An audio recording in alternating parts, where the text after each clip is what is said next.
Join us as Jackson Public Schools presents a new series called Believe the Hype on campus with Kristy and Eddie. Good morning. My name is Kristy and Eddie. I am the Assistant Superintendent of Communications at Jackson Public Schools, and today I'm here with Parent Liaison Kristys Dillon. Hi, Kristy. Hi. So, Kristys Dillon not only is our parent liaison, but a longtime parent and supporter of JPS. When did you start your journey with JPS? So it's been a while. My son is, who I initially, our firstborn, AJ, he is actually a sophomore at Michigan State University. So obviously I'm an alumni, and I came here and graduated in the class of 1995 along with my husband. I joke that we were barely high school sweethearts. But so we have two sons, and AJ is when I first started getting involved because my mom wasn't able to do the PTO, the mom type things because she was a working mom, and my dad worked as well. So I knew when I had kids that my goal was to be that mom that was going to be there at schools and volunteer as much as I could. And fortunately, I was able to do that. So when AJ became a kindergartner at Sharp Park, that's when I became involved. I became a PTO president, and that kind of started my journey here at JPS. So when you talk to your kids, what is their favorite experiences at Parkside?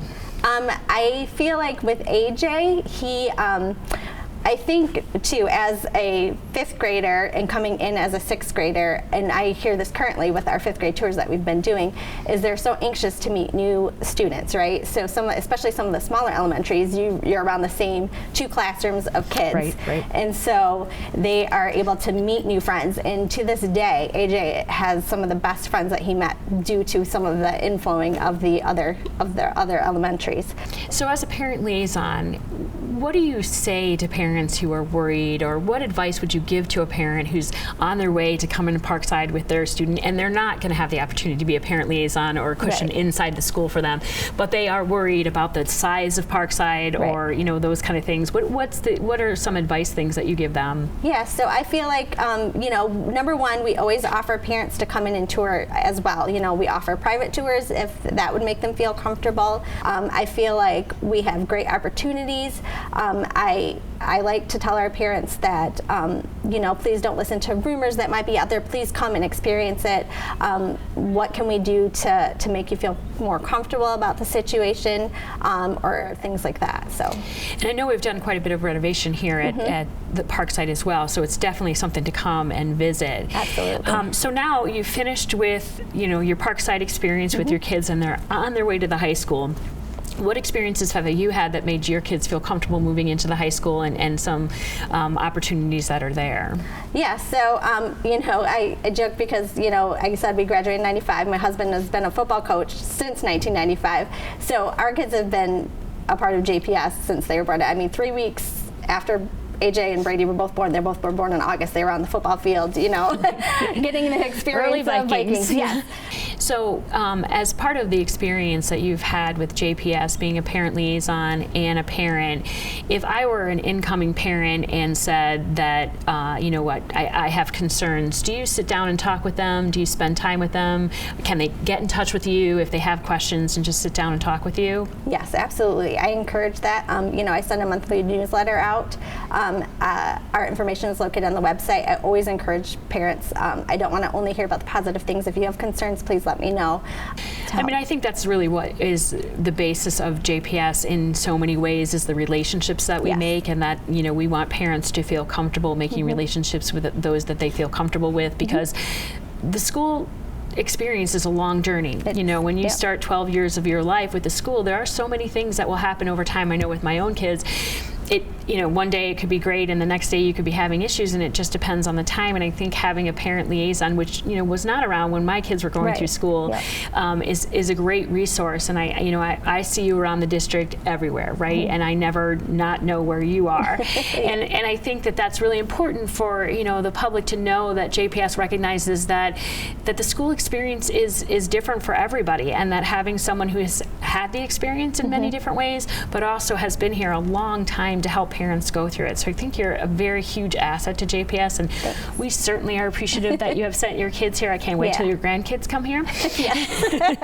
And you'll still be here. So now your second son, where is he at in the process? So he's a junior. So he's at Jackson High as a junior, and so getting ready for that senior year pretty soon. So wow. I mean, I just wanted to touch on another thing that you were a big part of with starting with Casey Kretzinger, and that really was the community closet. And I just kind of want to get an idea on what was the thinking behind that, and where did that come from? Yeah, so Casey Kretzinger, who's one of my dear friends, came to me with some thoughts. She was noticing, and we were all noticing, things like where students were maybe hungry or lacked some toiletries or clothing needs. And so we kind of talked, and she put a proposal together. We went to the principal and just said, hey, these are some ideas that we have. Is this possible? Looked at some research, and after that we got the go ahead, and it just kind of flew from there. Casey was wonderful. We along with Compassionate Ministries, they supply our food shipments once a month, so that we are able to have food backpacks weekly here at the high school. So when Casey moved on from here, April Herbert started helping me here at the community closet, and then Casey moved on to the high school and created the Jackson High community closet with Candace DeCourt there. So it's nice. They run theirs a little bit differently. Kids are able to come in and they don't necessarily send backpacks home, but the same opportunities are there for them to have food available for students, toiletries, school supplies, things like that. So. And I know that we also did with the community support, and a lot of folks who were partners with this was the laundry initiative that really started here at Parkside, where we recognized a need for students who may not have clean clothes, or just simply that life happens in the middle of a school day, and it doesn't really matter how old you are. All of us have that, right? And so as adults, we're able to go home and change our shirt, or we remember to bring a shirt, but that every school in Jackson Public Schools has a washer and dryer available for adults to use to assist kids in helping that. And it does help with the donations as well that come in. So are you looking for donations for the community closets for here and the high school? I know that common things that we are always in need of are toiletries. Toiletries are an ongoing thing. So deodorants, toothpaste, toothbrushes, hair shampoo, conditioner, soap, and then a common thing that we tend to need are leggings, sweatpants, because those can you can stretch the sizes of those a little bit versus having like a pair of jeans, things like that. So hoodies, I think those are common things that both schools are always in need of. But we both have Facebook pages, so there's the Parkside Community Closet Facebook page as well as the Jackson High Community Closet. So anytime that there are specific needs, usually we post on those sites to let people know. And I do want to say that the initiative that started here at Parkside with you and Casey carried on throughout the district, and so we do have community closets at every one of our schools, and and you're right. I mean, it's all toiletries, from shampoo to feminine products to whatever the kids need, because we recognize. I mean, we've all been in school at those ages, and I kind of wish that stuff existed when I was around too. So I think it's really important that one of the things that I know about JPS that I've also seen our schools do is that we wrap ourselves around the community. So we understand the need is greater than books and academics, and that there is a lot of social and emotional needs that are met, and having a parent liaison in the district is the biggest asset that I think we have. And so if you were today just to encourage people to enroll at JPS and volunteer, I'd love to hear your thoughts about that. Yes, I mean, I think we can't stress enough parent involvement, adult involvement, right, is so important. And I feel like a lot of people tend to drop off with parent involvement when you get to the middle school and the high schools. And we try to say, no, that's when you really want to kind of be involved. There are ways to be involved where you're not necessarily in your student's classroom. I know as they are older, it's not like they want you there at the classroom party. Those things are not happening here at this level. But there are ways, dance chaperones, popping popcorn, so you're not even there by your student.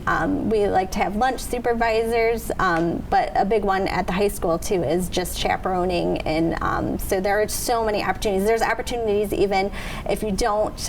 We have families that fill out questionnaires usually at the beginning of the school year, and we have different items of how they might like to volunteer.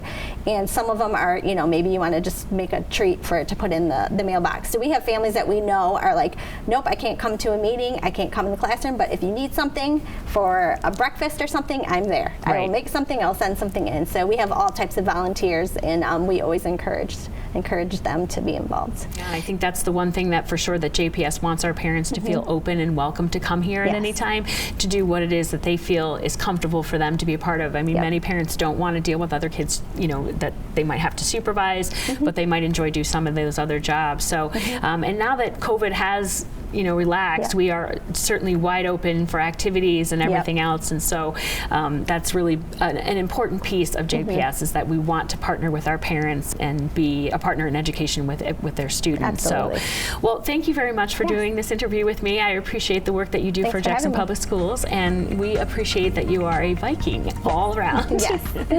Thanks for coming. Thank you.